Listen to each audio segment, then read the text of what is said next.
Hi there, folks. Just a very brief word from me. Welcome everyone to the School of Geographical and Earth Sciences at University of Glasgow, if you're a visitor. My name's Hayden Lorimer. I'm a member of academic staff in the school, and I'm Director of Research in the school too.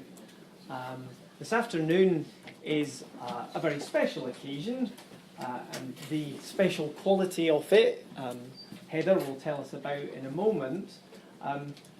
For my measure, it's special because it marks the inauguration of what we anticipate to be a future annual event, and that is the lecture in sorry, I better get the title for it correct.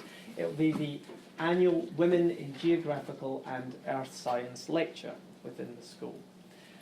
This is the very first year that we'll hold this event, and it's one that we anticipate having in years to come. Our school encompasses human geographers, physical geographers, and earth scientists, and we anticipate speakers from all of those fields of research in years to come. This year, our speaker comes from the field of human geography.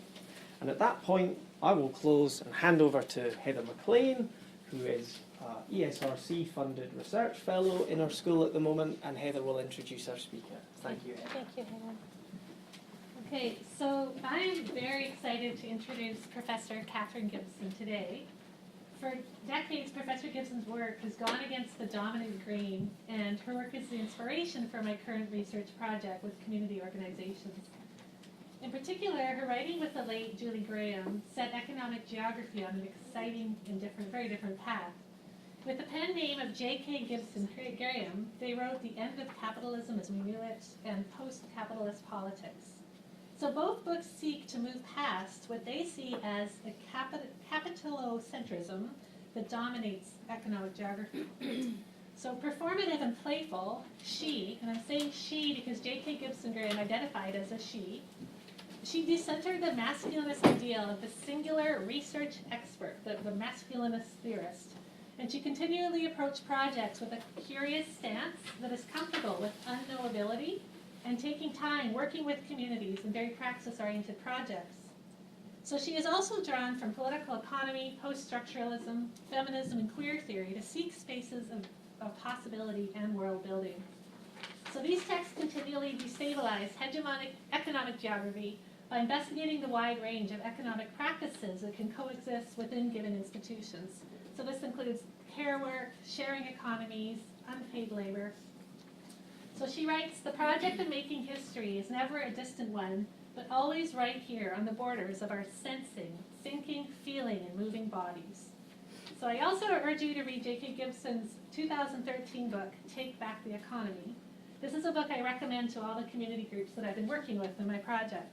So written with Jenny Cameron and Stephen Healy, this book is a practical guide. It's full of exercises and examples of how to work with groups, and it's drawn from examples around the world. They bridge theory and practice, and they show how communities can engage in small-scale changes in their own lives to create ethical and horizontal community economies. So today's talk is perfect timing. So we just came back from an intense industrial action where students and staff, we reflected on the worlds we're building together in our work and our everyday lives. So thank you for being here, Katherine.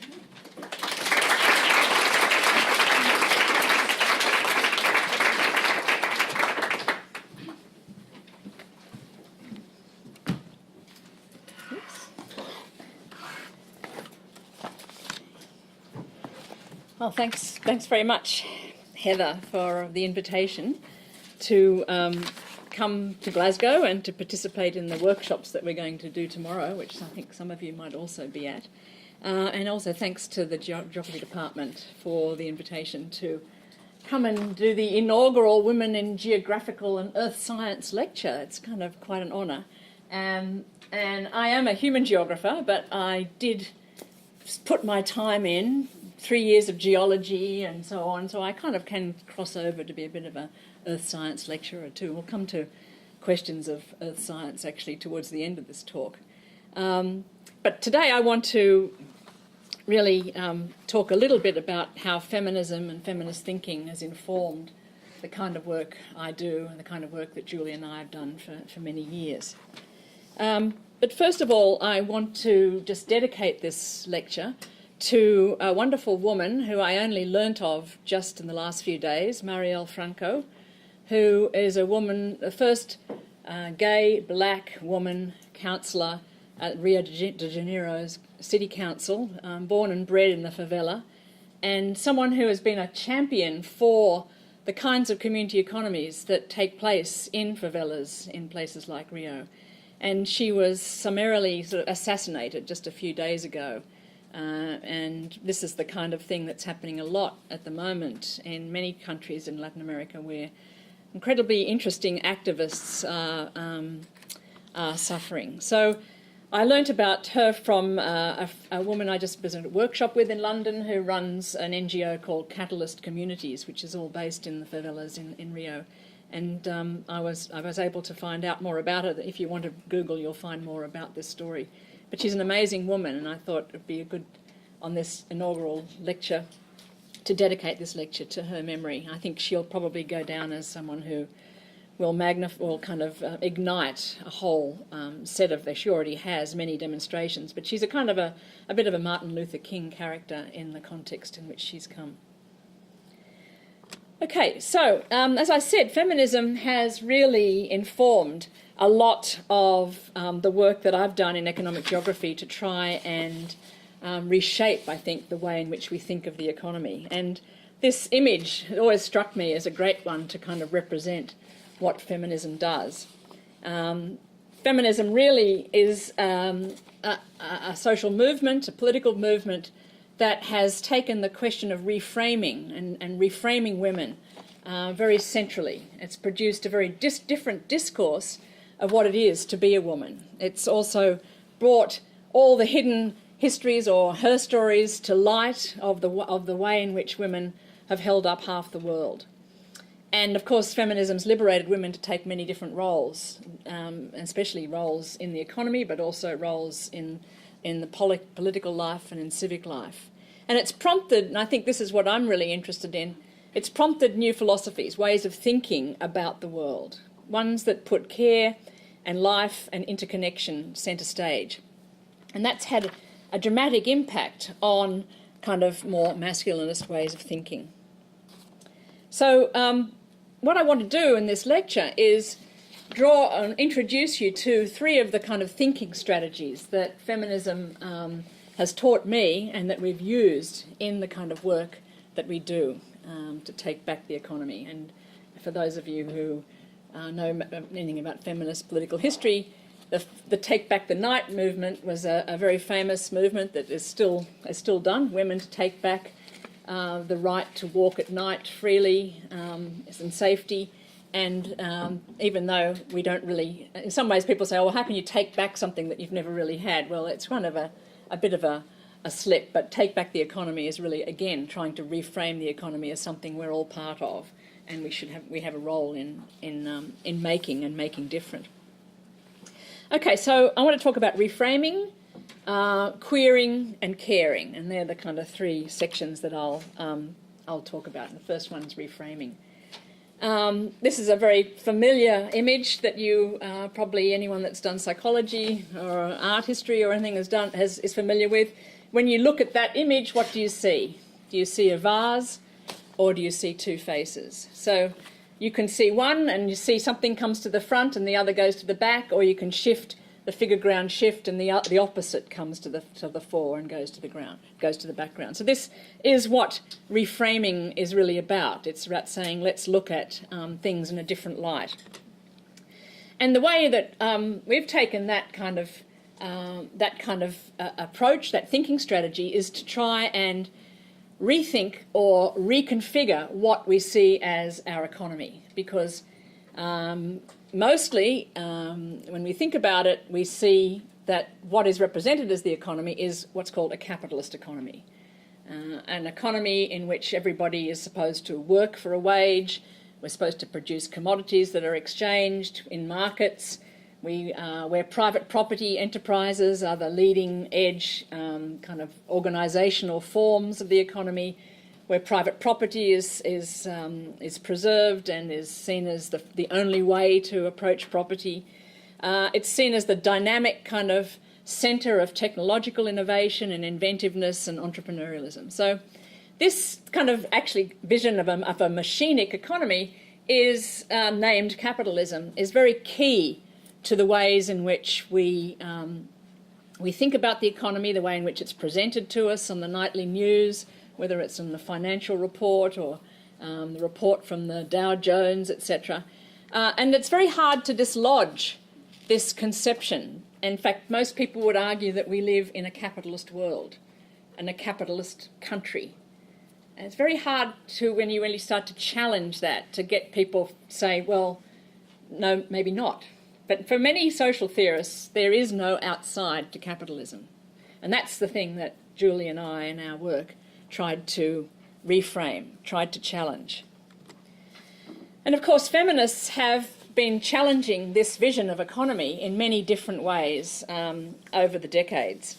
And in many ways, they've tried to say that's not the only economy. The capitalist economy isn't the only thing. What about all those people that are at home producing domestic labour in households that's keeping people alive? You know, capitalism also depends on domestic labour. It's a famous poster that was done in 1983 by the Red Women's Workshop. And other feminists argued, well, you know, if we were to start to count all the people that were contributing to the economy, we have to start looking at all this uncounted labour and services that women are producing. And Marilyn Waring was a famous New Zealand economist and conservative member of Parliament, interestingly enough, who argued for the need to count women in. And this kind of work has had a major impact on reimagining, remeasuring who is participating, who is creating value in economies. So you had people like Duncan Ironmonger doing work on estimating the gross household product instead of just the gross national product, which is only of traded goods and services. And this kind of work shows that what is produced in households and communities is as much, if not more, than what is produced in the commodified, marketised sector. And this kind of work has had a political impact in the sense that now bureaus of statistics document this kind of labour. So this is a view of who has done caring work or looked after disabled household members or community members in the census. So this kind of intervention in reframing the economy has had a major impact on practices of measurement and even on social policy. For instance, in Australia now, and I'm sure here in the UK, there are payments for carers. Something that the feminist movement put on the agenda and has been able to win as a battle around questions of who's included, who's producing value in this economy. But this kind of work has led to many feminists trying to rethink the economy and produce a different kind of image of what it is. And the famous layer cake vision of Hazel Henderson tries to say, well, yes, you know, this is the private sector up here is kind of what we would see as the main economy, but then you have the public sector, and then all the underground informal kind of economy, but then she wants to introduce also the love economy and the nature economy. So that's kind of her attempt to try and include with the monetised part of the economy that was measured by gross national product, all these non-monetised activities, transactions and so on. Other feminists like Maria Mies and Veronica Benholt-Thompson have tried to represent the economy in terms of, again, something that's visible, the economic activities that are measured by statistical authorities and the gross national product and so on, but then the invisible economy that includes subsistence peasant workers, home workers, the colonies, nature, informal sector. So feminism has tried to reframe the economy in these kinds of means, by what I'll call adding in and counting in, adding on and counting in, saying this kind of vision of economy that we've grown up with, this kind of capitalist economy, isn't including a whole lot of other non-monetised labour processes and sectors that are producing value in different kinds of, in different economies in a way. So they try and kind of show these different economies in which some of them, and most of them, are still structured though by a capitalist power structure and also a patriarchal power structure. So in these kinds of reframings of that feminists, and I guess I'm going to lead up to showing the ways in which we've done something quite a bit different from this. But in these kinds of reframings, which have been very important and have had major political impacts, I'm not trying to undermine them in any way, the binarism, the sort of the dualism of this is the economy and this is the non-economy, this is the sphere of production, this is the sphere of reproduction where women are involved, this is where the invisible hand of Adam Smith works, but over here is where the invisible heart of care works. This is where exchanges are happening, this is where gifts are happening. There's kind of a way in which feminism is focused on this excluded other, this right-hand side of the divide, to say we need to include this in the frame, add it in, count it and measure it, and this is the way in which we're going to move forward with a different kind of vision of economy. And in many ways that kind of work has taken place within what I would call a more structural approach and a more realist and reflective epistemology. So there's been a structure called capitalism, which sets up the binarism, where value is given to this kind of the economy and the rest of it's needed for reproduction, but is somehow still subordinated to that dominant structure. And it's also been represented as a kind of more accurate reflection, a more real reflection of what's out there. Well, the work that I've done has kind of taken a bit of a different tack, and I guess we've been more influenced by what I'll call post-structuralist feminist thinking, where it's not just about completing the picture, adding in, measuring, it's actually about fundamentally changing the picture. And the way in which we've approached that is to really shift in terms of the way in which we think about knowledge, about ontology, about research. And our interest has been in looking at explanation as a political and ethical act rather than something that's about uncovering deep structures. So what people would see as structures, we're seeing as something that is always being politically and ethically negotiated. And it's not that these things don't become durable, but they're not a sort of a deep-seated, in the last instance structure. The way in which we're thinking about knowledge is not that we're ultimately as scientists trying to kind of accurately reflect the world. We're actually engaged in making the world through performing our work, through the sorts of categories we develop, the ways that influence subjectivity, the way they influence action, so that we as knowledge makers are actually helping to make certain things more real and other things less real. We're actually taking on a performative role in making the world. So this kind of thinking strategy is slightly different, and although it's building on the shoulders of that initial reframing work that early feminist economists and activists have done. And here I want to draw on the technique that we've used, which does come out more of post-structuralist thinking, but also feminist and queer thinking. So I'm going to introduce the strategy of queering. So this work has been influenced particularly by theorists like Eve Sedgwick, who sadly died in 2009, that's a year before Julie died. And her work has been very influential in social theory, but we've taken it also into thinking about economy. And the practice of queering was put on the map by Eve in her original book called The Epistemology of the Closet, which I'm sure many of you might be aware of already. So to queer something is to kind of challenge the lining up of meanings and institutions into a hegemonic formation. And way that she kind of tried to introduce this was through what she called the Christmas effect.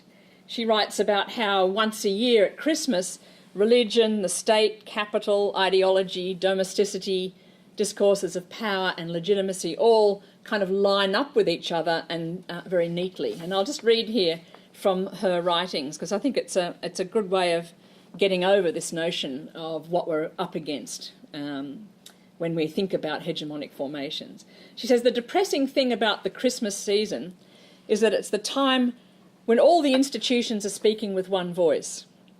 The church says what the church says, but the state says the same thing. Maybe not in the language of theology, but in the language the state talks. Legal holidays, long school hiatus, special postage stamps and all. And the language of commerce more than chimes in, as consumer purchasing is organised ever more narrowly around the final weeks of the calendar year. The Dow Jones a quiver over Americans' holiday mood. The media, in turn, fall in triumphantly behind the Christmas phalanx. Ad-swollen magazines have oozing turkeys on the cover, while for the news industry every question turns into the Christmas question. Will hostages be free for Christmas? What did that flash flood or mass murder or umpty-ump people killed and maimed do for those families' Christmas? And meanwhile, the pairing families-Christmas becomes increasingly tautological, as families more and more constitute themselves according to the schedule, and in the endlessly reiterated image of the holiday itself, constituted in the image of the family. And she concludes that a monolith so created is a thing one can come to view with unhappy eyes. Sedgwick then points to a similar kind of monolithic formation in the realm of expectations about sexuality, where gender, object choice, sexual practices and lifestyles or life choices are expected to come together in predictable associations.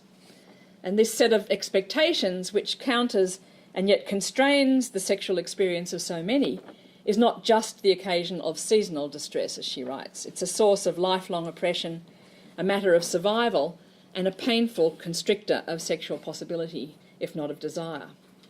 And so what she did, she asked the question, what if instead there were a practice of valuing the ways in which meanings and institutions can be at loose ends with each other? What if the richest junctures weren't the ones where everything means the same thing? So she said, think of the family, an impacted social space in which all of the following are meant to line up perfectly with each other. A surname, a sexual dyad, a legal unit based on state-regulated marriage, a circuit of blood relationships, a system of companionship and succour. A building, a proscenium between private and public, an economic unit of earning and taxation, the prime site of economic consumption, the prime site of cultural consumption, a mechanism to produce, care for and acculturate children, a mechanism for accumulating material goods over several generations, a daily routine, a unit in a community of worship, a site of patriotic formation. And the list could go on. So queer politics and queer theory successfully took up the project of queering sexual identity, queering these things, saying let's unravel the ways in which these things are supposed to line up. And I think this kind of intervention, which, you know, she again stood on the shoulders of many, many years of activism and other thinking, this kind of intervention has had major impact, a social impact. In Australia, we're a bit later than many other countries, but we finally saw a practical outcome of this kind of politics with the legal recognition of the legitimacy of same-sex marriage just at the end of last year. And with it has come a complete rethinking of what family means, a kind of de-alignment of all these things, these linings up that have taken place. So this is yet another kind of momentous social transformation, which is a kind of social innovation that follows on from the kind of what I would see as revolutionary system-changing transformation that has been brought about by feminism in the 20th century. So how has this kind of thinking then started to impact on how we might start to rethink the economy? Well, under the influence of this kind of work, of Eve's thinking, J.K. Gibson Graham, Julie and I began to queer capitalism. And we asked, what if the following didn't line up perfectly? Wage labour, production for commodities, production for a market, for-profit private enterprise, private property, technological innovation, inventiveness, entrepreneurialism. What if we could start to de-align these things? And in fact, what happens if these aren't the only kinds of economic subjectivities which are seen as having value? The employee who is motivated, according to that kind of unqueered vision of capitalism, motivated to want higher and higher wages. The business owner who's motivated for more and more private profit. The consumer who only wants cheaper goods. The property owner who wants to make capital gains. And the investor who wants, again, more private returns. These kinds of, in a way, I think one can feel that in the world in which we live in, these are the identities that one is supposed to have if one is a good citizen now, if one, has the right to live in a particular country or to apply for citizenship and so on. There's a lining up of this kind of these economic identities and many other aspects of social and cultural life. And I think when these things are lined up, then capitalism has the kind of dominance that we're trying to challenge.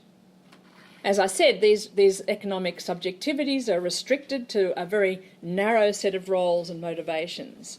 And really, what we have then is a whole discursive framing that we called capitalocentrism. And here we're kind of building again on the feminist post-structuralist discussion of what they called phallogocentrism, the way in which the knowledge, masculinist knowledge, has been set up as the norm, as the kind of the norm for what knowledge is, and every other kind of knowledge around it was seen as less important or less valid. So we taking this idea of phallogocentrism, we moved it over to thinking about the economy and the way in which capitalism is seen as the only normalised form of economy, in which anything that's not like that is positioned in a relationship of opposition, of subordinate relationship. It's seen as some sort of complement or existing within capitalism's orbit. So what we have is a master signifier, this thing called capitalism, around which any other kind of economic activity or economic subject position has to be related, always kind of in relationship to this core dominant hegemonic term. In fact, the hegemony is the fact that these other things are only ever in relation to it as a complement or a supplement or in the orbit of. So what this means in terms of thinking about economic activity is that all these kinds of areas of research that, say, anthropologists have done, of indigenous skin-based economies, so economic sociologists have done, looking at culturally embedded economies, practical work on volunteers, on local currencies, on alternative finances, the whole tradition of cooperatives. All these things are seen as somehow, in this capitalocentric kind of framing, as less important, less able to have their own dynamism, their own revolutionary kind of inventiveness. They're always seen as situated around this master signifier as the economy as capitalist. And what Julie and I tried to do in our first book, The End of Capitalism as We Knew It, a feminist critique of political economy, was to try and challenge that notion of capitalocentrism partly by queering the economy, as I'll go on to do in a minute. And it's kind of interesting to see the different representations of that book, the original one in 1996, published by Blackwell, where it kind of still a very masculinist vision, very black and kind of Germanic Marxist-looking kind of cover, where you have Sisyphus rolling this big stone, capitalism. There's the vision of capitalism up the hill, only to be kind of squashed as it rolls down again on top of him. But a number of years later, some wonderful Turkish translators took the book and made it into a Turkish translation, and they took an old, I think it was an environmental poster, where they have the machine capitalism as a sort of robot eating up people and churning up people in its factories and eating up the planet, turning it into smokestacks. And Julie and I are the kind of Davids pitching our little slingshot stones into the Goliath of capitalism, and I kind of like that image a lot more. Not that we've been that successful. Okay, so I guess what we tried to do was to say, well, if we're going to do a figure ground shift, a reframing, are we just kind of adding in to something called a capitalist economy by putting what women are doing in there as well? Or are we actually kind of reshift the whole terrain in which we think? And what we started to do was to say, let's talk about a landscape of economic heterogeneity in which certain kinds of thinking, certain kinds of discursive framing set up capitalism as the dominant. So if we see this as the economic dominance of capitalism as an effect of a discourse rather than as the real, that opens up a whole lot of ways of doing economic politics, of reframing the economy differently.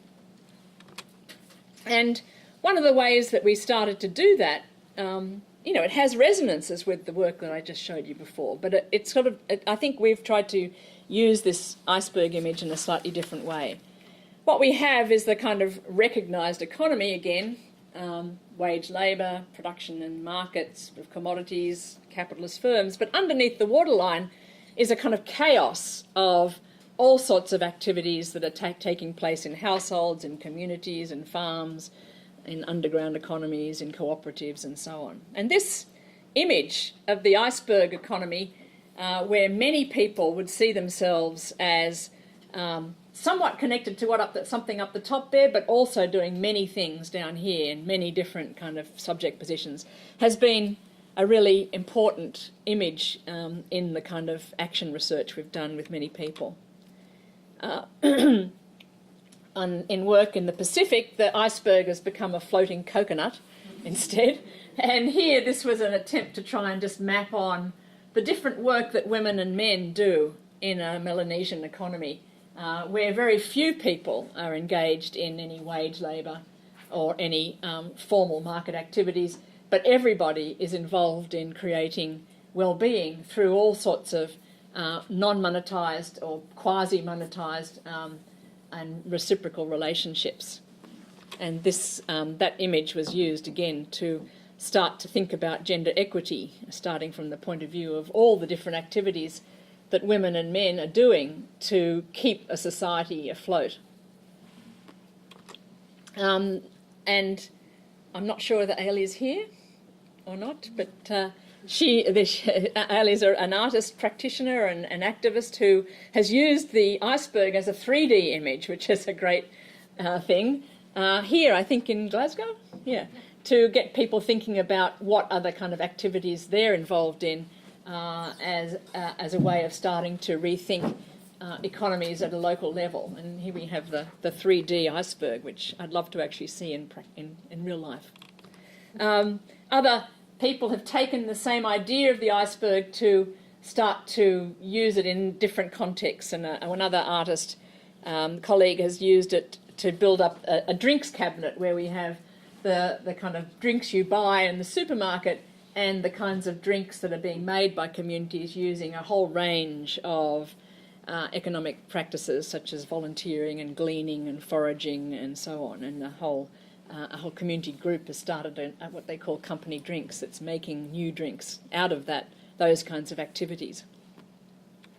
So what those kind of iceberg images do is really start to just acknowledge economic heterogeneity in labour, in transactions, in ways of forming enterprises, in approaching property and thinking about finance and investment. And what we've done in our work is to try and actually systematically kind of lay this out in a little bit more, with a more kind of, I guess, more of an inventory that actually names many of these activities. So, for instance, in thinking about labour, we can say, well, formal wage labour is just one kind of labour practice, but there's many other kinds of paid labour, including self-employment, reciprocal labour, where someone does some work and someone else reciprocates with work at a different time, work that's done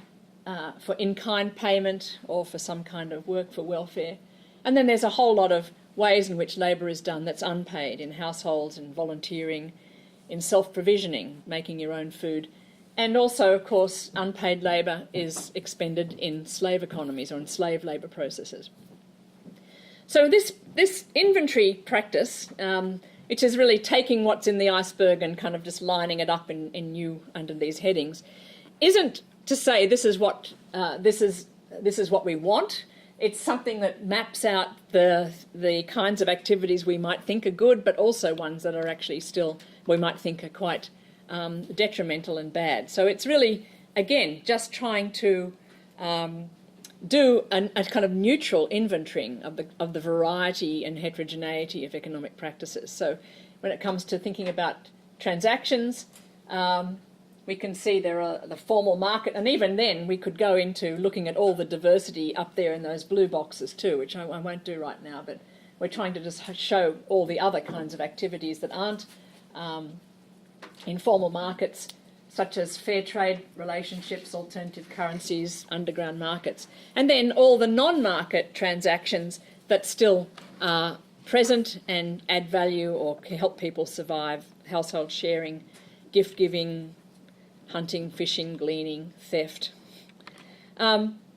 Similarly, we can look at the different kinds of enterprises that exist and coexist alongside capitalist enterprise, such as state-owned alternative kind of capitalist enterprise where profits are being distributed in a certain way, not to necessarily private accumulation, socially responsible firms or non-profits where there's no profit or anything that any surplus is put back into the non-profit enterprise.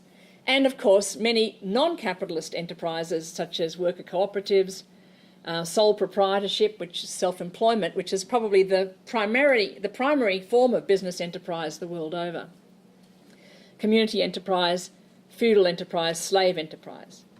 And early on, we didn't really go into property and finance, but in the Take Back the Economy book, we started to extend this diverse economy kind of inventory to look at different kinds of property, including alternative private property, such as state-managed assets, customary land, and community land trusts, and then all the kinds of open access relationships we have to things that can be seen as property or sometimes are privatised, such as the atmosphere or international waters or IP. And then lastly, we can think about finance as, again, having a kind of mainstream banks, insurance companies and so on, and then alternative market finance that comes through other organisations that might have particular clientele or particular values, such as certain credit unions or microfinance networks or community financed institutions. And then the ways in which we actually finance and invest with non-market mechanisms through sweat equity, family lending, donations and interest-free loans. Now, that inventory is actually, it's in a way, it's mapped out and aligned in a certain way. But the reason to do that is to actually start to queer the connections between all these activities, not to see, even though at the moment they're kind of seen as underneath the top. We could, in other representations, we've put them around the other way. It's really just to say these are the economic activities that we coexist with, that exist across this landscape. Look at the variety. Look at the people involved in these things. Look at the multiple connections we have to these kinds of activities. Why do we want to only say one set of them are the real economy and the rest aren't? Let's try and unravel this. Let's try and unpick the kind of sutures that link and line up certain kinds of economic relationships and institutions and then represent them as a capitalist whole. So it's really an attempt to just say, let's take notice of diversity and specificity. Let's identify a diverse economy. And once we've done that, we can start to say, well, how do we want to build the kinds of economies that will support us, will support people, will support the planet? This is a first step to say the economy is what we make it, rather than it's something that is there as a structure that we can't really do anything about. So I guess that's a thinking strategy that opens things up, opens up the radical possibilities of doing things differently. And then the other strategy that we've employed is, I guess, something that could line up with the kind of strategy of caring. What is the kind of economy we care for? What do we want to care for more? What do we want to see being built by our economic actions? And this is the kind of this move towards the more normative, the more interventionist that we've mapped out in Take Back the Economy. This book that Heather mentioned is more written for a popular audience. And here we tried to say, how do we start to reorient our economic practices around care, around the nourishing of what helps us survive well. And when I say us, I don't just mean the human us or the us that's nearby, the us that's also at a distance, and also the other species and planetary beings that we share this earth with. What kind of work do we want to do to help us survive better? How do we want to distribute the wealth and the surplus that we have the power to create? Or in many cases, that surplus is often being taken from nature and classified as a surplus when really it's a theft. How do we start to think about the wealth that is circulating in our society and where it goes to? What kind of ethical relationship should we have to it? What kind of encounters should we be having with others through our economic practices? And how might we start to common those things that communities make and share? How can we start to invest in futures, and throughout all these things, how do we start to consume more sustainably? So here, these are the kinds of concerns that an economy of care might put on the table. And so here, instead of thinking about all the work we do as just a form of labour, we could say, how do we put together the different kinds of work that we're involved in so that we can survive well, rather than just get more money? How can we think about the different kinds of enterprises that we support, not just to make more private property, but to actually organise activities such that they create surplus and then distribute surplus in interesting and productive and caring ways? How do we start to think about interactions and transactions in terms of who do we encounter through those transactions? What is it that money hides from us in terms of the social relations and environmental relations that are being kind of shadowed when we say, oh, I've just bought this T-shirt for $2, isn't that great? You know, what is going on in that transaction? How do we actually encounter others through the transactions that we're involved in? How do we start to think about property and that which we have been given, really, in this world? How do we start to nurture, sustain, replenish that property that we have access to through commoning? And if we're going to be saving and investing, what are we doing it for? What kind of future are we making with the kinds of investments that we promote? So here, this is the shift from the kind of inventory, which is a kind of neutral inventory, to this idea of how do we step in and start to care for things differently. And I think to bring it back to some of the activities that women have been involved in, we can start to then see that women's economic activism across this kind of diverse economy has been involved in many of these kinds of ethical questions of surviving well, caring, and so on. And I just want to briefly mention some of the kinds of ethical economic activism that women have been involved in, and some of the ways that my research has tried to work with women and communities to try and promote the building of what I'll call community economies as opposed to capitalist economies. So of course we're very familiar with all the kinds of activism around wages and conditions, getting fair work and wages so that people can survive well. So in many cases, historically, women's economic activism has been to support men in their activism around getting better wages. And the classic example of the miners' strike here in the 80s was where women were very much part of that struggle, supporting men. But then, of course, women have also been involved in arguing for their own rights, particularly in those industries that have been very female-dominated, such as the clothing industry. So these kinds of activisms are really still trying to get a better deal out of the capitalist economy. How can we survive better through those relationships of wage labour? But there's many kinds of activisms that also go on here under the waterline in this diverse economy, and some of them that I've been involved in some ways or other have focused on different kinds of labour. For instance, the indentured labour of domestic helpers. One of the first pieces of research I did in Asia was to work with contract labour migrants from the Philippines, many of whom were women who would go and work as domestic helpers in Hong Kong or Singapore or Europe. And many of them were arguing for their right to not be indentured labourers, not be people who were totally under the thumb of the household they were living in, often sometimes just in the kitchens, with very few only one day off a week, with their wages and conditions totally being controlled by the family in which they were working. And I did a little bit of work with the Asian Migrant Centre, which has been trying to regularise this kind of employment, although still women have not won the right to live outside of these households that they've come to work as contract domestic labourers.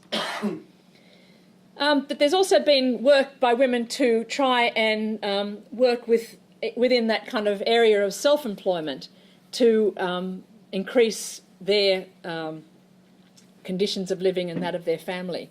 And another piece of research that I was involved in was working with smallholders in the oil palm sector in Papua New Guinea.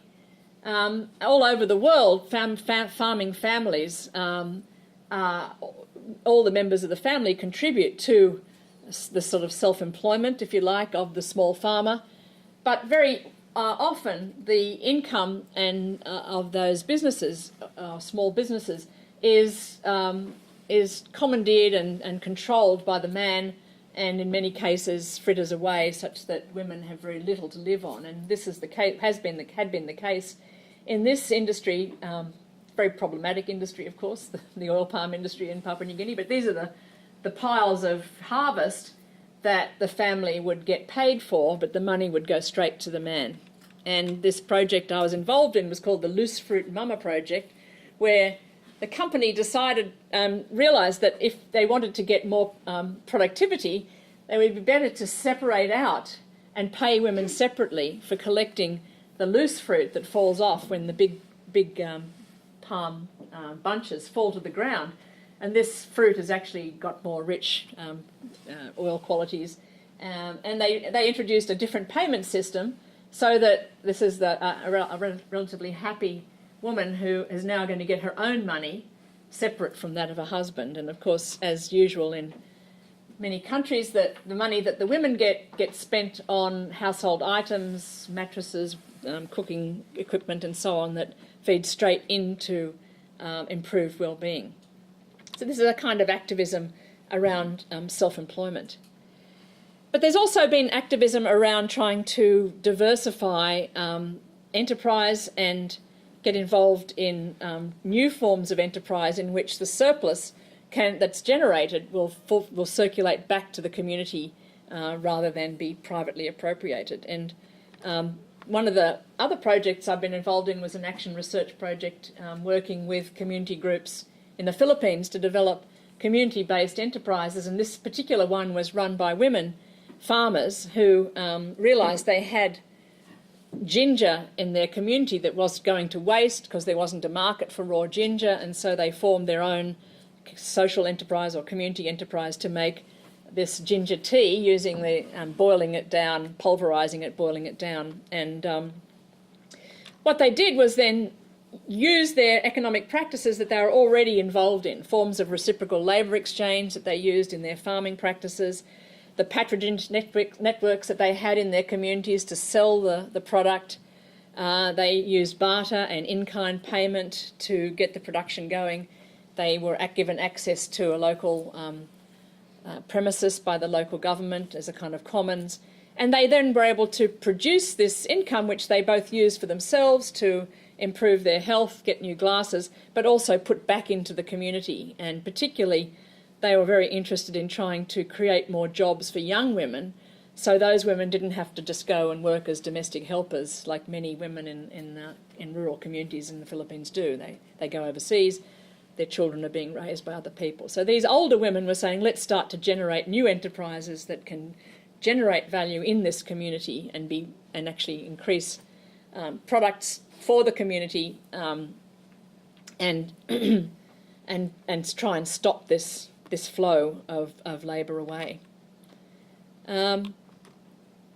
So here, if we can use the kind of diverse economy to look at the different kinds of economic transactions and practices that they brought together in a community enterprise, forms of fair trade and barter, reciprocal labour and in-kind labour. So these kinds of enterprises are drawing on a range of diverse economic practices to make them work.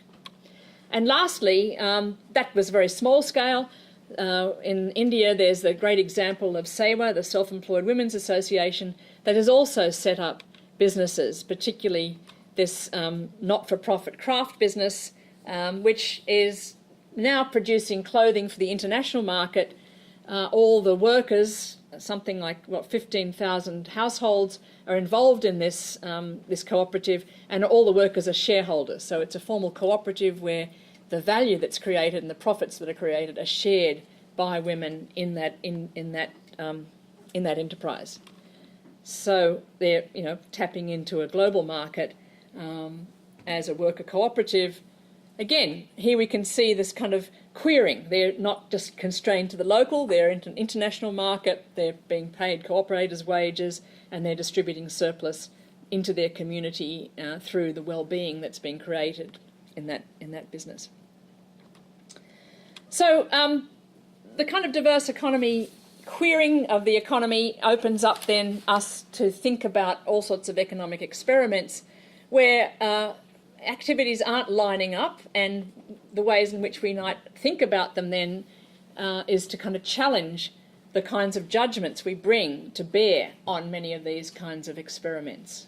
When we come at it from a capital-centric lens, we're very prone to say, oh, well, they're so small, they'll never do anything, this is not going to change the world, etc., etc. And I think this critical kind of stance is something that we need to interrogate, particularly if you're interested in doing some kind of action research in the world, because those doubts, I think, are the things that stop us from doing a lot of interesting work and experiments, and we really need to be more strategic about arguing even within ourselves as to what we're doing, why we're doing it, and how it can contribute to something perhaps bigger than the actual experiment itself.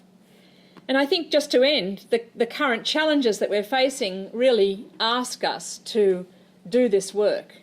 Up till now, there was a radical interest in reshaping economies, but I think it's become clearer and clearer that this is a planetary imperative, that today, no matter what we want to call it, there has been this incredible acceleration of Earth system trends that are producing dire environmental impacts for us all.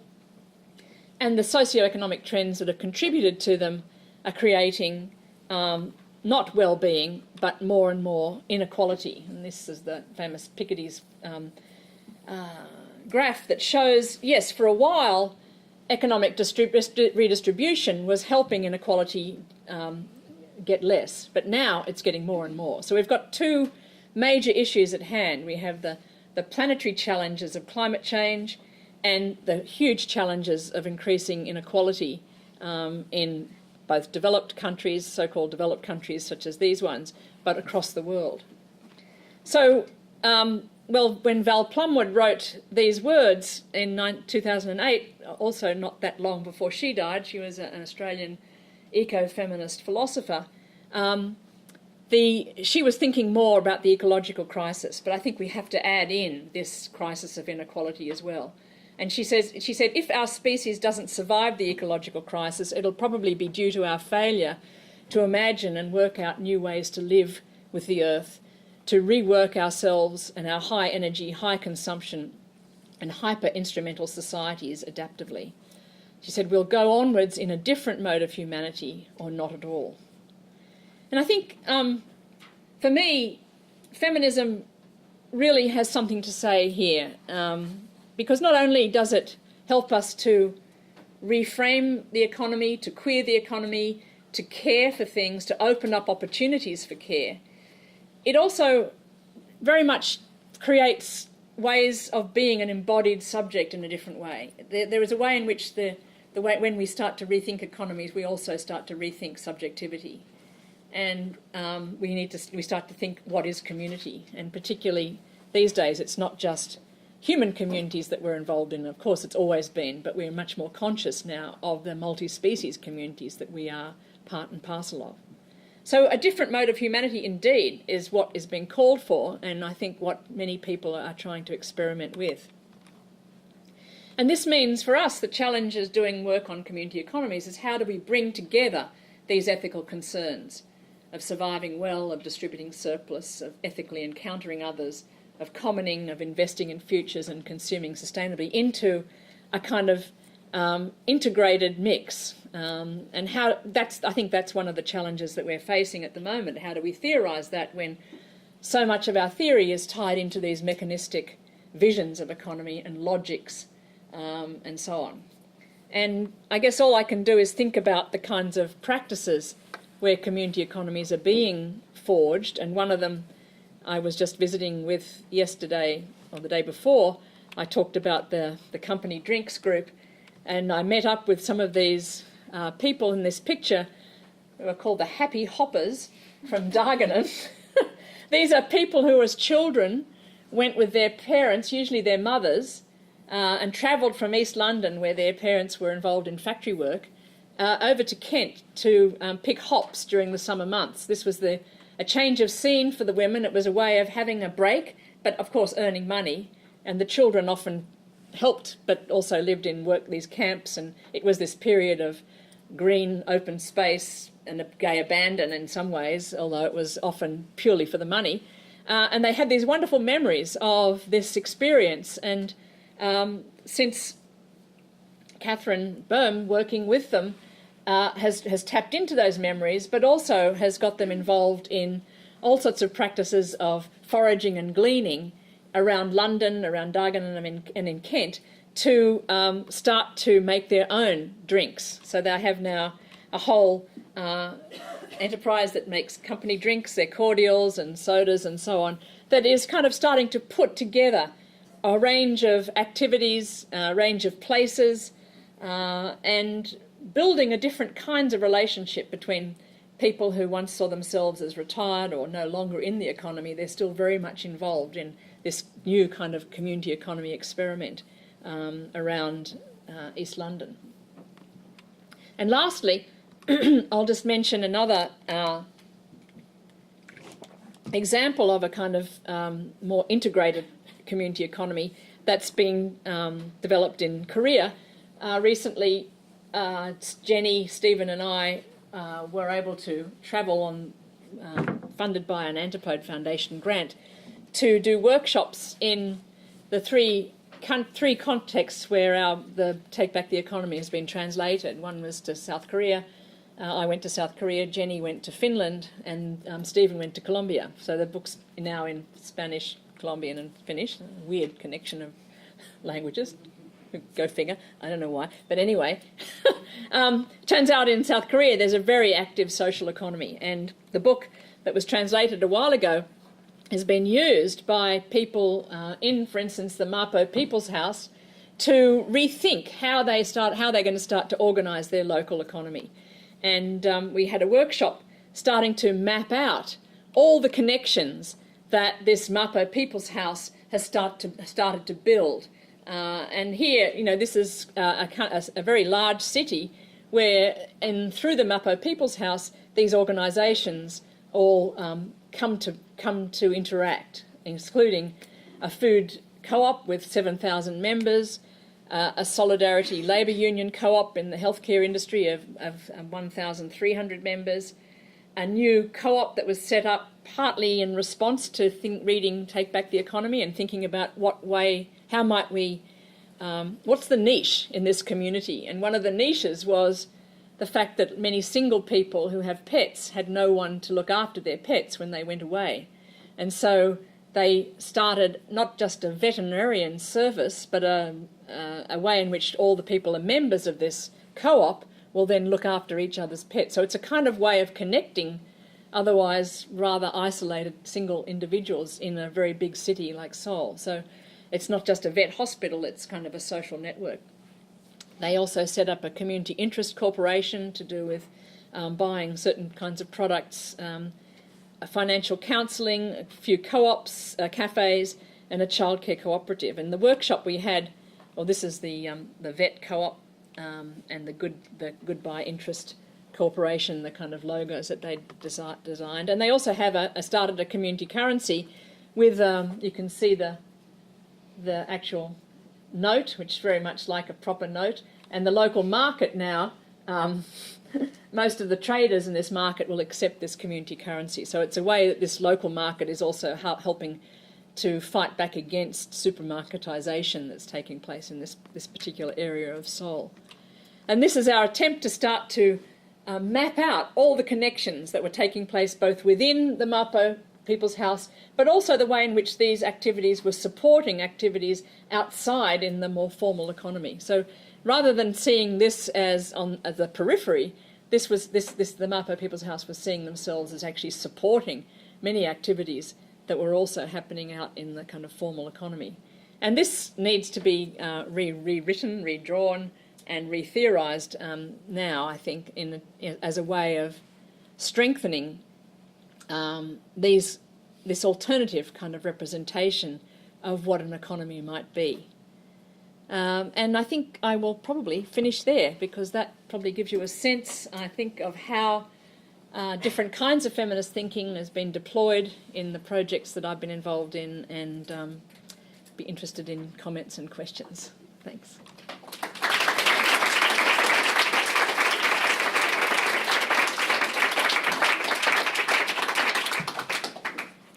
So we'd like to open this up to questions or comments or conversations connected to this.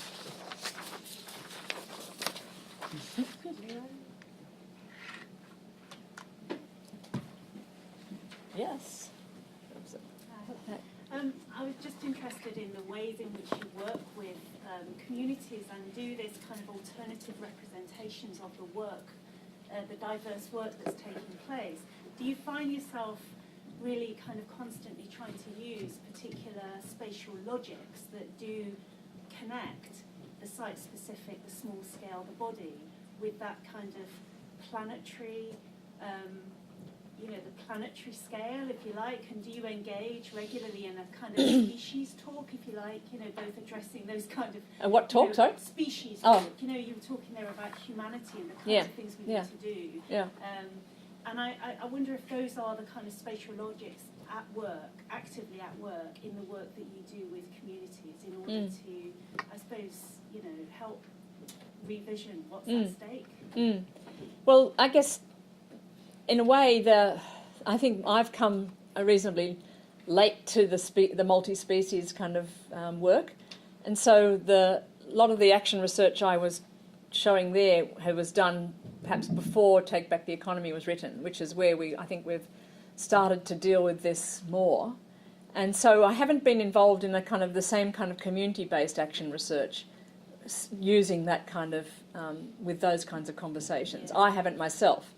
But in a way I have in a more distant sense, in that one of the projects that I've been involved in recently on economic resilience in monsoon Asia, we've been documenting key words of community economies in Asia, and the paper's about to come out in Asia Pacific Viewpoint with about 20 different authors, collaborators who are researchers in different contexts, where we've been documenting the terms in the languages that they come from that relate to questions around reciprocity or sharing. And some of them are things like living with the flood, which is a very key idea in Vietnam, for instance, along the Mekong River. And so it is very much trying to access the language that is part and parcel of understanding about how one lives in relation to the water that rises and falls. And so there's a few terms that I think, or in fact many of the terms are about an interaction with nature or with a particular species.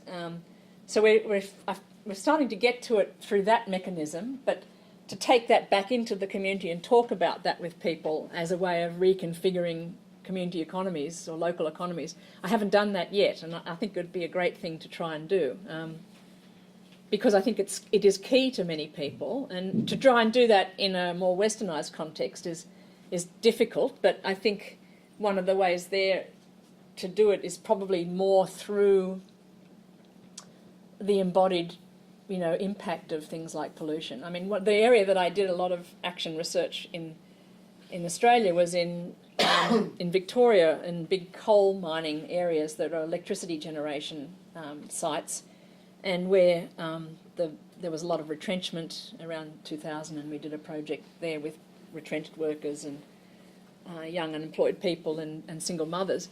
And at that point, people were convinced that coal wasn't the future, but they weren't ready to give up on it still.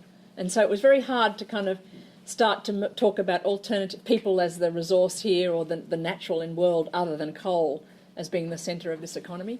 Since that project a few years ago, there was a horrendous mine fire that happened because of a company that had, many corporate takeovers had taken place, and a French company was now owning this mine, and they weren't putting the proper maintenance into this brown coal mine, and the whole thing caught alight, and basically the fire and smoke went for 3 weeks, and it's right next to Morwell, which is a big town.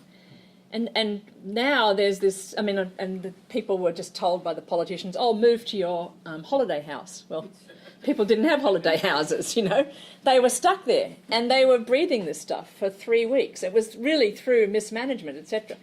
And then, so the Voices of the Valley has started, and now there's a lot of very interesting kind of work going on down there, which is taking on the environmental side of things much more than it ever did before. And it's interesting because people kind of harken back to the project we were involved in, kind of can remember it, some of it. But at that point, it just didn't speak to people in the same way. So I think it would be good to be doing more of this kind of stuff. And where I am doing it more is not an action research, more as a more classic kind of survey research, but discussions with manufacturers who are all taking on questions of ecological care.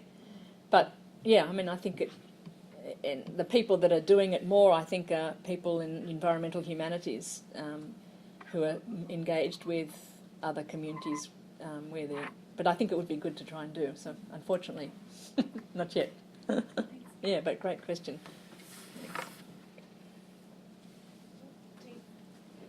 Thanks, Kathy. I guess firstly I want to say how much I appreciate that kind of critique of the capitalist-centric notions of the economy. I think it's been really decisive and opening up a kind of set of different ways of thinking. I guess I've got a question coming from that, which is, and I guess kind of speaks to the kind of the graph that you showed around the kind of horrific intensification of inequality. And I wonder, and I guess kind of being on strike for 14 days kind of focuses the mind on antagonism, and yeah. I wonder if you could say a bit about the ways in which antagonism kind of is perhaps reworked to a kind of community economies kind of approach, because I kind of have a kind of sense in which at times the sense of being of kind of having the alternatives below the below the kind of tip of the iceberg. I guess kind of for me, perhaps masks some of the ways in which these are kind of coexisting and kind of antagonisms are kind of worked in relationship to between different ways of thinking about the economy. So I was just wondering if you could say a little bit both about those antagonisms, but also a bit about the kind of spatialities and how you envision that. Yeah, I mean, it's a. I guess, you know, I think plenty of people focus on the antagonisms, especially in economic geography. Yeah. And I've kind of not done that because I don't get I don't get attracted to the antagonisms. I get attracted to the experiments, and then you come across the antagonisms because they always intervene. And I guess, this is a very kind of place-based answer in a way, because I guess I'm not keen to theorise the antagonisms except when they intervene in the experiments that I'm involved in, and then I'm interested to theorise them, as opposed to starting with the antagonism and go from there. I mean, a bit like this, you know, the debates around the university.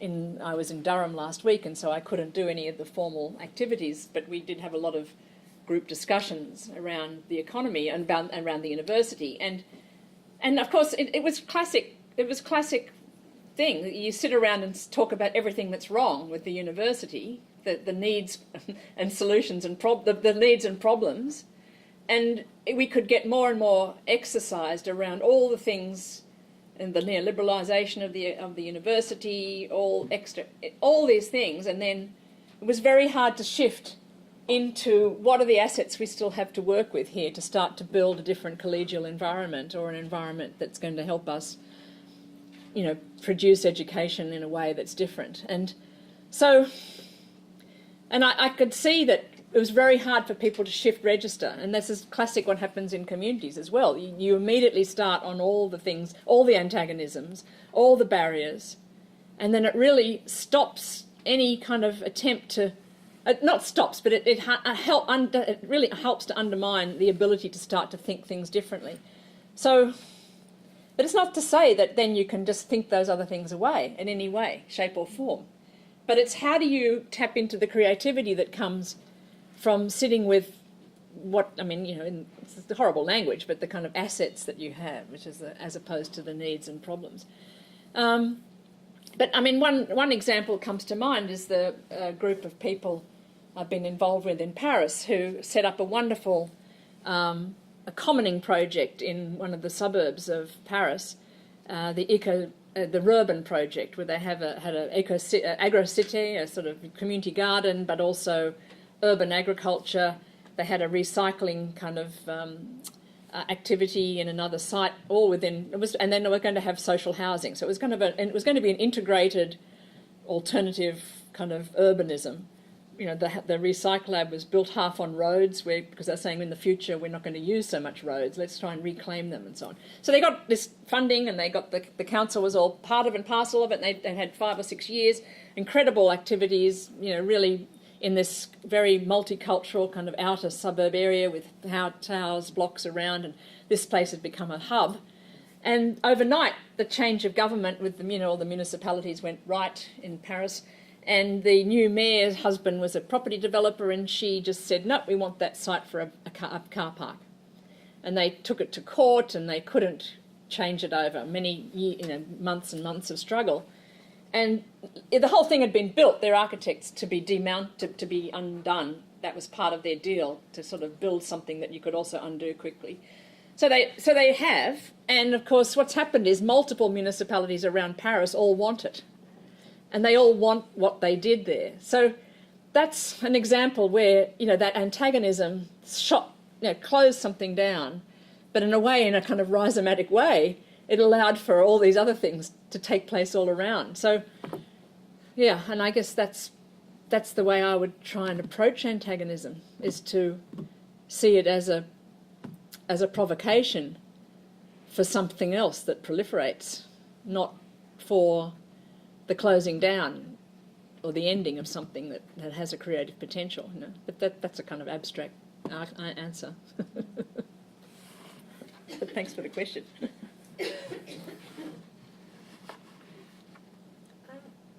Of course. This framework of diverse economy has been taken in the post-communist scholarship by Adrian Smith Yes. and other writers, and I want to continue this work and bring it into the housing studies. So I want to make a reading of housing inequality in post-communist countries, particularly Romania, under the framework of diverse economies. But then I caught in the moment in which the provocation is that almost the whole housing system is non-capitalist, has Never has been. capitalistic No. produced, Yeah. because either there were dominant practices of self-building and self-developing, or communist provision of flats. So I find it quite challenging, because the framework seems to start from Western societies and capitalist-driven society, but Eastern Europe and the post-communist countries have entered into this discourse and international institutional framework with the World Bank and all these big actors who want to create markets.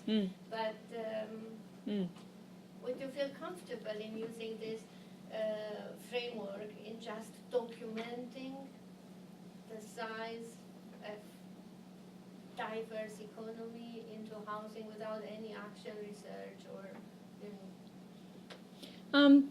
Yeah, I mean, I don't think it has to be, that the diversity doesn't have to be prominently as against capitalism, because I think you could start with that inventory and do an analysis of housing forms in Eastern Europe, including the kinds of self-employed self-building, or the communal state provision of massive tower blocks or smaller housing. I mean, you could start to unpack what kinds of housing there is, and what kind of built infrastructure and what kind of economic relations were behind each type of building environment. But also, what are the ethical relationships that I think I'd be interested to move towards that more community economy analysis, to say what was being ethically negotiated here.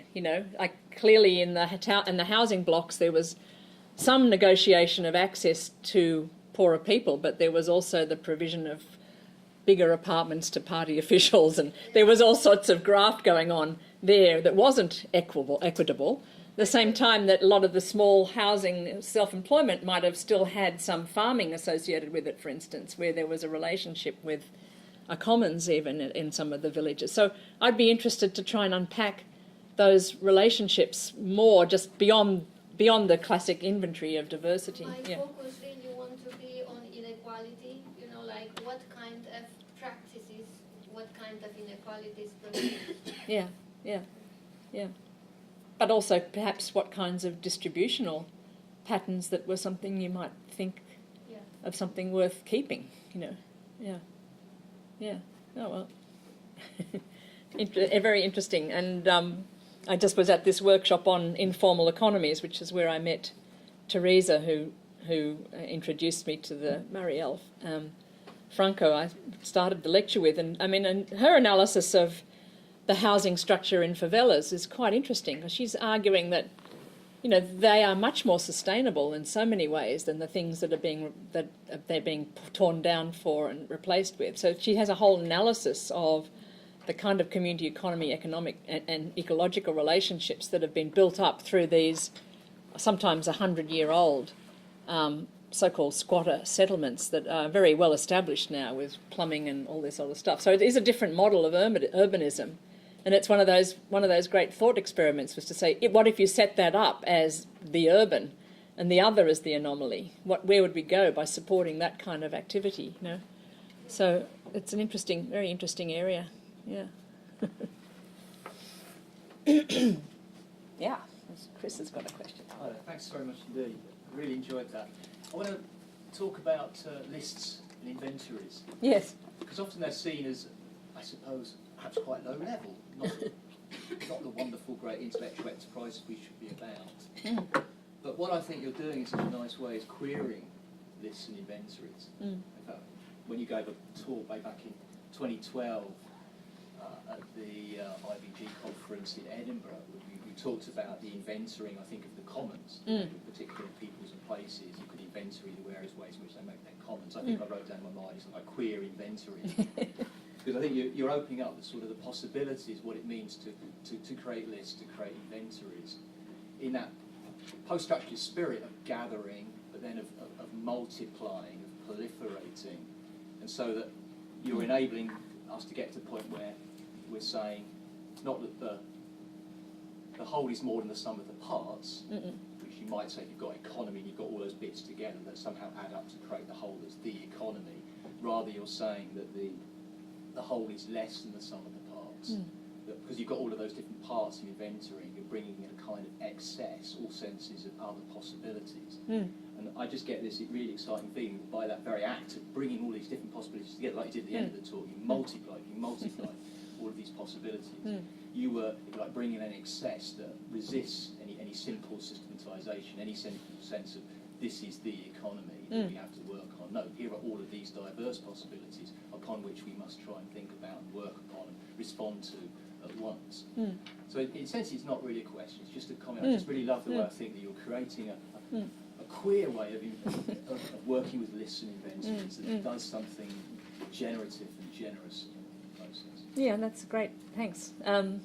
I think that is. I mean, and we kind of use the term weak theory. Like that's the thing. You start with that little more than description, but it is a lot more. I mean, it is destabilising that imperative to try and always be finding the hierarchy or the organising principle. Because if you do that, then it opens up possibility. And I think one of the challenges now, for many people, they always say, "Oh, where's the state in this analysis?" I mean, we could do that with the state as well. We could be doing exactly the same thing, proliferating all the different kinds of policy instruments, some of which we can be using, rather than just assuming that it's all lining up in this hegemonic kind of neoliberal thing. Because I think strategically that's where I think that's probably another area that we need to move more into. I mean, I've got someone that just finished a PhD who's been very interested in Joe McNeill in social procurement and the way that states are involved in those kinds of things, and they are being one of the ways that a lot of these other alternative kind of enterprises can actually start to strengthen themselves. So that kind of principle, I think, can be applied to many different spheres, or the civic or the public sector, and that kind of thing too. Yeah. Thanks. I'm getting hoarser. Actually,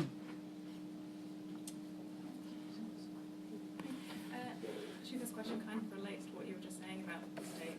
I'm so sorry if you didn't want to talk about that, but I don't mind talking about it, but I don't know much about it. That's all. Thinking more about kind of the role of more formal public institutions in community economies, and obviously it depends on, it's like on a case-by-case basis, but what you think, how the relationship should necessarily be negotiated between them.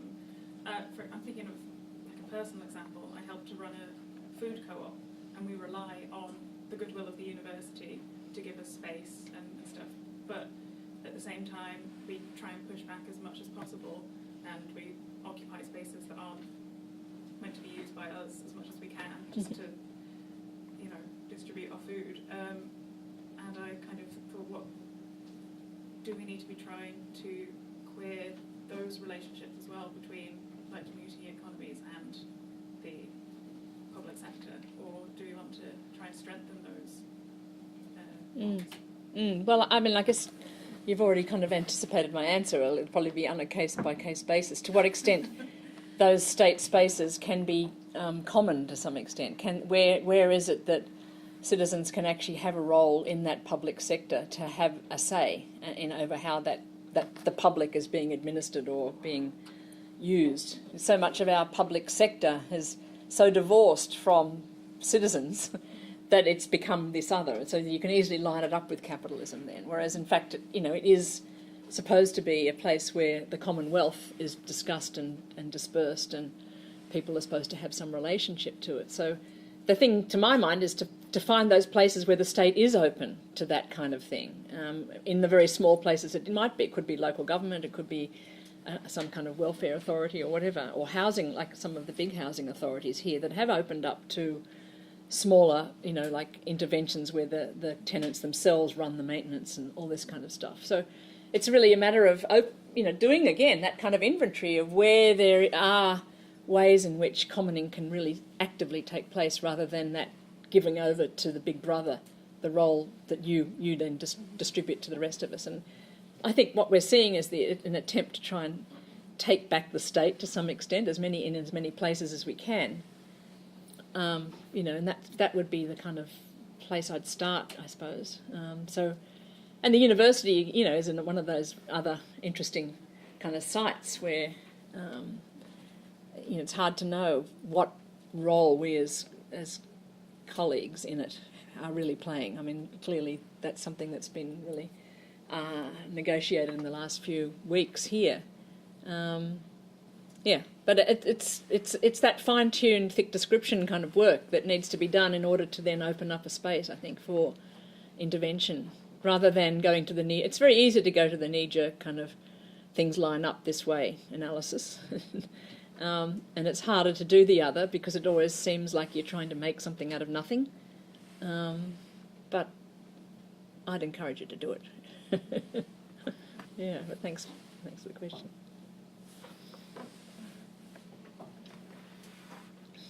I was going to ask, in your work, I was wondering to what extent you dovetail with questions around decolonization or indigeneity. Is that something that's coming up with questions around commoning or the commons, especially in like a settler colonial context like Australia? I was wondering. Well, I haven't done anything directly on that, but people that people in the collective definitely do. I mean, I'm thinking of Louise Crabtree, whose work on community land trusts, and she's working a lot with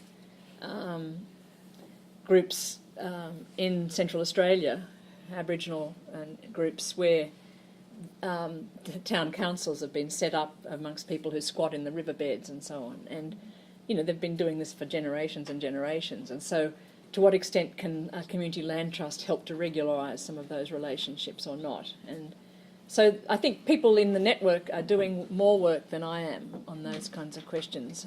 And it's just more in terms of the particular projects I've been involved in.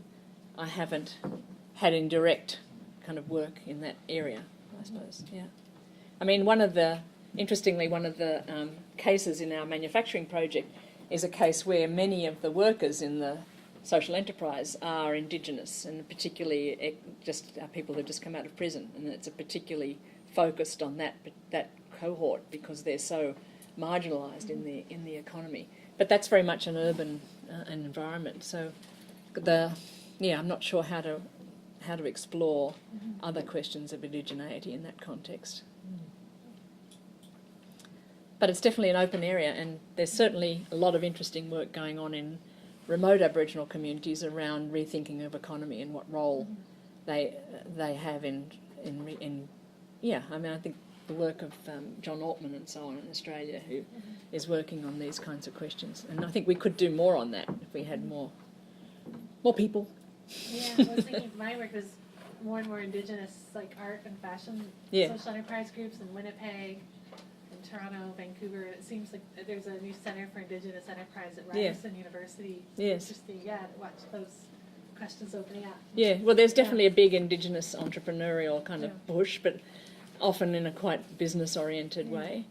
The other thing that's happening is people being involved in land care and being paid to do that kind of work, that's more for remote communities. And I think that is a very promising kind of promising area, and it's an area where this whole question of ecological services is being taken back and reclaimed for Indigenous, for Aboriginal people, rather than, again, it's a lot of critics of ecological services see it as sort of greenwashing, but in these cases they're strategically being used as a way of maintaining an income flow that allows people to actually have relationships with their country in an ongoing way. So I think there's some interesting work going on there.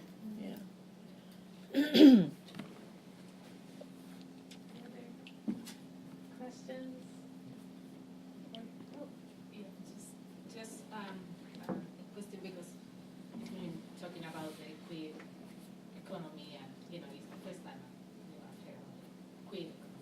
I was wondering if there is any room within these queer strategies for, or if you have thought about, if there is any debate on this, talking about the implementation of the basic income, for example, to relieve much of that labor, which is invisible and unpaid and all that. So, and how would that be realized somehow in this framework? Yeah, no, I think it's a really interesting issue and a really interesting debate.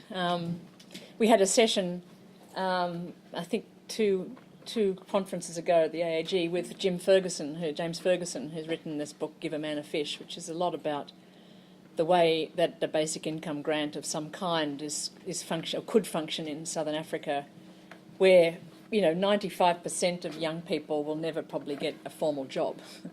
So, it's a huge issue, and of course it's being implemented in various small experiments in Europe, in Utrecht and other places. So I'm interested in that. Again, it's a state strategy. I mean, that there's a lot of different debates around what it is, but it could be a way of redistributing to every citizen a small amount of money that would then allow them to potentially survive okay, and then get involved in a range of different kinds of community economy activities and not have the imperative to only be seeking a certain kind of job.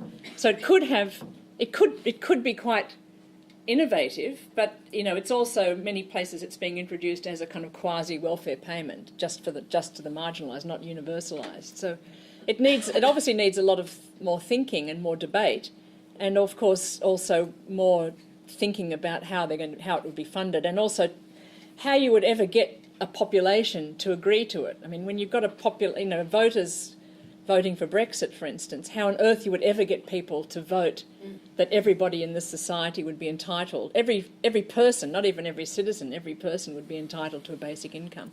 It just seems like a major switch of mindset, that would need a huge amount of work, which I think we should be doing, So I'm very interested in it. I'd like to see more debate about it in economic geography, for instance. We can barely talk about sovereign wealth funds, let alone talk about basic income. But these are where I think we could be talking about national state interventions that would then facilitate a more variety and more diversity in developed economies. But I mean, crucially, the issue is going to be for the growth economies of, say, in Africa, where so many young people will never have access to that tip of the iceberg. And so there's already a huge amount of creativity going on around the economy.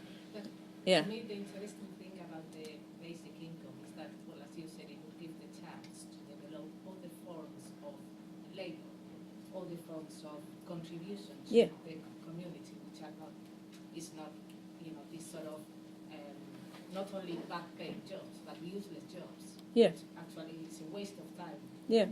But they are needed to sustain this economy. Mm-hmm. But they actually they don't contribute to any welfare at all. No. Not even they are rewarding for the workers who are doing it. It's just a way of income which you need because you need to survive. Yeah. So the basic income, from my point of view, would give the chance to develop other forms of intervention within the community or within the society, which actually are more rewarding and bring more benefits. Yeah, no, I agree. I think it would also have to be tied in very much to questions of housing, like you were talking about. Because, one of the big barriers to people not doing less work at the moment, less paid work, is the cost of housing, and which has been dominated by a private property investment market, certainly in my country. So these things, they can't be kind of just extracted as single solutions. They have to be put within this assemblage of things. But doing that work of connecting, I think, is something that we're ready to start doing. Yeah. But that's a great input. Thanks.